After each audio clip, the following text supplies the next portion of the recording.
অবশেষে বড় ঘোষণা। পশ্চিমবঙ্গ সরকারের কর্মচারী, শিক্ষক শিক্ষিকা, অশিক্ষক কর্মী এবং পেনশনভোগীদের জন্য প্রকাশিত হলো নতুন ডিএ মেমোরান্ডাম। কত শতাংশ ডিএ, কবে থেকে কার্যকর, কারা এই সুবিধা পাবেন, সব তথ্য জানুন এই ভিডিওতে। নমস্কার, আপনাদের সবাইকে স্বাগত জানাই। পশ্চিমবঙ্গ সরকারের অর্থ দপ্তর আজই অর্থাৎ 4 আগস্ট 2026 তারিখে একটি গুরুত্বপূর্ণ মেমোরান্ডাম জারি করেছে।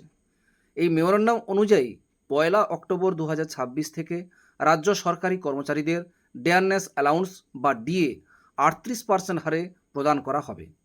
একই হারে সরকার পোষিত শিক্ষা প্রতিষ্ঠানের শিক্ষক শিক্ষিকা ও অশিক্ষক কর্মী, বিভিন্ন সংস্থা, পঞ্চায়েত, পুরসভা এবং অন্যান্য যোগ্য কর্মচারীরাও এই সুবিধা পাবেন।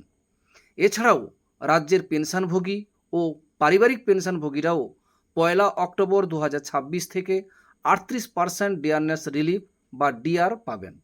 যারা এখনও পুরনো বেতন কাঠামোয় বা পঞ্চম বেতন কমিশনের আওতায় রয়েছেন, তাদের ডিএ 171% থেকে বাড়িয়ে 223% করা হয়েছে।